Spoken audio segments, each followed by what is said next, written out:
नमस्कार। इस समय आप देख सकते हैं हम लोग अपने ग्राउंड रिपोर्टिंग के तहत आज पहुंचे हैं जहानाबाद विधानसभा क्षेत्र में और यहाँ से जनता राज विकास पार्टी के प्रत्याशी हैं सच्चिदानंद सिन्हा जी और इनसे हम बात करते हैं और जानते हैं कि ये किन मुद्दों को लेकर के इस समय जनता के बीच घूम रहे हैं और उनसे वोट की अपील कर रहे हैं। सच्चिदानंद जी, अभी आप फील्ड में हैं, लोगों से मिल रहे हैं। सबसे पहले तो हम ये जानना चाहेंगे कि आखिर आप किन मुद्दों को लेकर के जनता के बीच जा रहे हैं।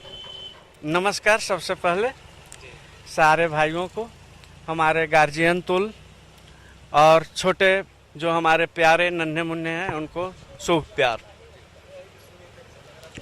मैं विगत 15 दिनों से कंटिन्यूअस नामांकन करने के बाद क्षेत्र में घूम रहा हूं और क्षेत्र की जो समस्या देख रहा हूं, तो मुझे सबसे पहले तो एक ही चीज़ कहना है कि आज 20वीं सदी चल रहा है और 20वीं सदी में जो ग्रामीण परिवेश यानी जहानाबाद 95% ग्रामीण एरिया से आता है जो कि गांव में प्रवेश करते हैं।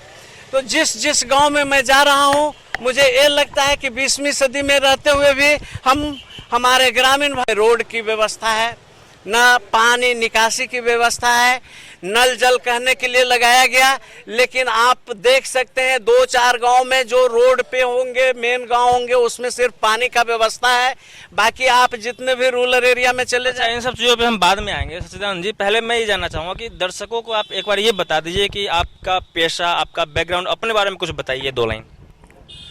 ओके, ऐसा है सर, मैं रियल एस्टेट से काम करता था, दिल्ली में काम करता था और दिल्ली की बहुत करीबी से राजनीति में देखा हूं और केजरीवाल के रीजन में मैं उनके साथ में एक सहयोगी के तौर पे भी रहा हूं।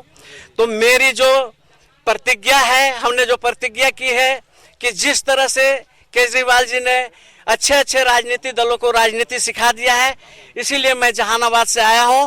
घर घर आज की डेट में गांव सारे पार्टी को जाने के लिए मैं मजबूर कर रहा हूं। हम जब आगे जाते हैं, मेरे पीछे आते हैं, ग्रामीण कहते हैं इसके पहले किसी भी पार्टी ने नहीं आया था मेरे पास, आपके आने के बाद में इन लोगों ने राजनीति करना सीखा है। अब आपको देखा देखी हर घर और हर गांव आपके पीछे आता है, इसके पहले कोई भी व्यक्ति नहीं आता था।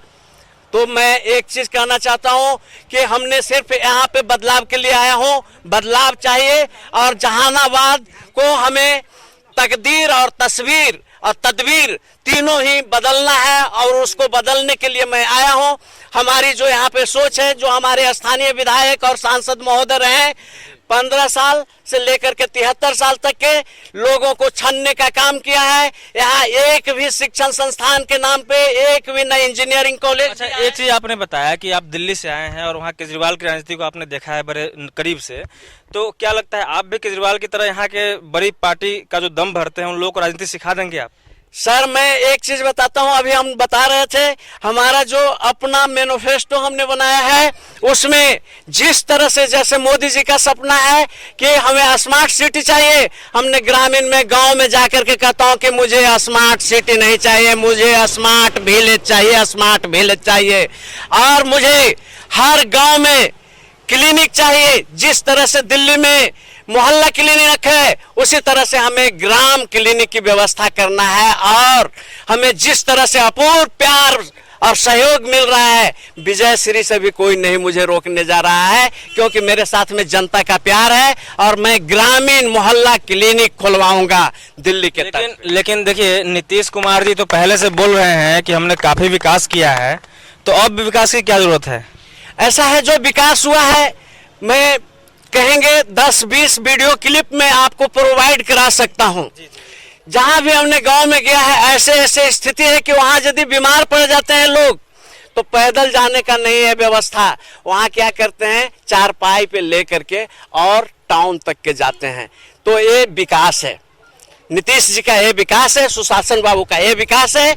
मैं आज से 5 दिन पहले एक गांव गया हुआ था, दुखी बिघा, वहां पे गाड़ी मुझे 4 किलोमीटर पहले खड़ा करना पड़ा। मुझे बहुत अफसोस हुआ। मैं किसी तरह से गया कि जूता को हाथ में लेकर के मैं ये गया। ये नीतीश बाबू का, सुशासन बाबू का विकास है। जब मैं वहां गया, वहां उसी बीच में डीएम साहब का फोन आ गया कि आपको आकर के एक फाइल पे साइन चलिए, करना मैं है। एक दो चीज और जानना चाहूंगा। जैसे देखिए, अगर बड़ी पार्टियों की बात करें तो पप्पू यादव जी हो गए जी है ना, जनहितकार पार्टी से, वो भी बोल रहे हैं कि हम बाढ़ में खूब लोगों का मदद किए, कोरोना में मदद किए। दूसरे आपके तेजस्वी यादव हो गए, वो बोल रहे हैं कि हम पहले कैबिनेट में आते ही 10 लाख बेरोजगारों को रोजगार दे देंगे, है ना। तो उसके बाद अभी एक नई पार्टी का गठन हुआ है, प्लुरल्स पार्टी। पुष्पम प्रिया जी कह रही है कि हम पूरे बिहार को एकदम डेवलप कर देंगे, लंदन बना देंगे, अमेरिका बना देंगे। तो क्या लगता है आपको इन लोगों के दावों के बारे में? ऐसा है, सारे दावे खोखली है। मैं पूरे बिहार की नहीं, मैं जहानाबाद का प्रतिनिधित्व करने के लिए आया है। जहानाबाद से मुझे प्यार मिल रहा है, सहयोग मिल रहा है, आशीर्वाद मिल रहा है। मैं पूरे बिहार का नहीं कह सकता।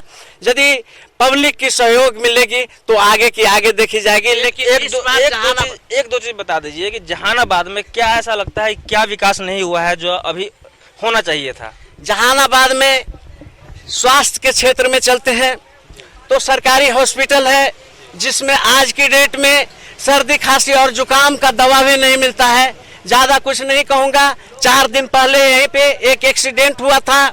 वो एक्सीडेंट के बच्चे को पटना रेफर किया गया। वो जहानाबाद में व्यवस्था है। इससे आप समझ सकते हैं कि क्या व्यवस्था है।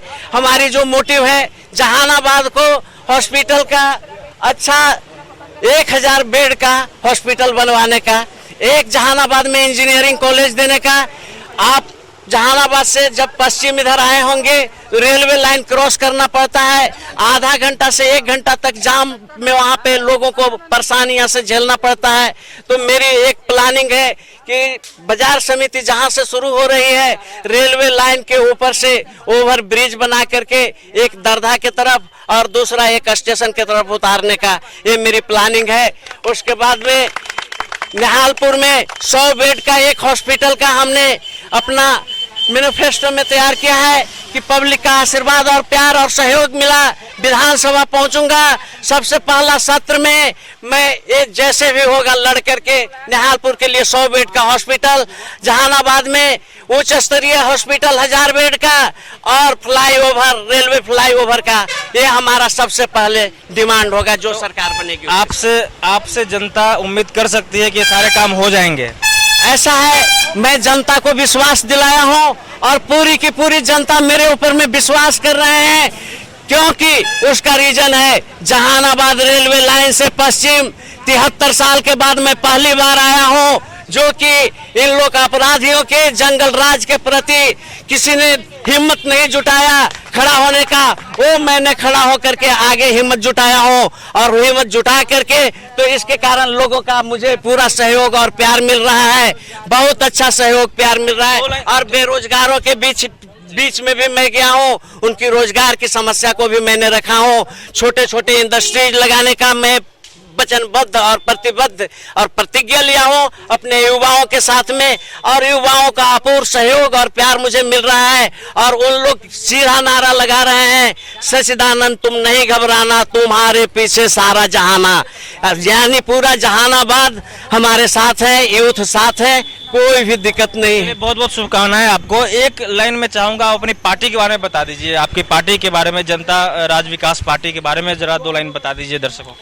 ऐसा है, जनता राज विकास पार्टी ये नई पार्टी है। मैं आपको बता दूं, हमारे जो राष्ट्रीय अध्यक्ष हैं मनोज सिंह यादव हैं, और ये अमेठी यूनिवर्सिटी से हैं, हेड ऑफ डिपार्टमेंट टेक्नोलॉजी से हैं। तो वो बहुत कर्मठ, सुयोग्य, पढ़े लिखे, शिक्षित व्यक्ति हैं। उनके व्यवहार से मैं खुश हुआ। इसके कारण मैं जनता राज विकास पार्टी से टिकट लेने का निर्णय लिया, क्योंकि मुझे टिकट के लिए किसी और पार्टी ने बुलाया था और बुला करके मुझे तिरस्कृत किया गया। तो हमारे समाज के भाइयों ने बोला कि तिरस्कृत होने की जरूरत नहीं है, हमारे इतना दम है, आप निर्दलीय आओ और मैं जिता करके आपको भेजूंगा पक्का विश्वास दिला रहा हूँ, मेरे बेटा हो, मेरे भाई हो, मेरे क्षेत्र का हो, और ये मेरे लिए बहुत गौरव की बात होगी कि 73 साल में कोई हमारा बेटा बीच से साहस किया है और वो आया है, और उसको हम अपूर्व प्यार और भरोसा विश्वास देते हैं और उसे तुम्हें जिता करके भेजेंगे। किसी पार्टी की टिकट के लिए मुझे मोहताज रहने की जरूरत नहीं है, आप आओ, इस तरह से हमें प्यार लोगों का मिल रहा है। चलिए, बहुत बहुत शुभकामनाएं आपको, आप जीत करके आएँ और लोगों की समस्याओं को दूर करें। तो आप देख रहे थे किस तरीके से सच्चिदानंद सिन्हा जी ने बताया अपने एजेंडे के बारे में, और इन्होंने जो अपनी रणनीति बनाई है यहाँ के विकास के बारे में, जो इन्होंने अपना एक एजेंडा तय किया है, उन सारी चीज़ों पर इन्होंने अपना पक्ष रखा। बने रहिए हमारे साथ, देखते रहिए नेशनल भारत लाइव। धन्यवाद। नेशनल भारत लाइव, सच दिखाते हैं डंके की चोट पर।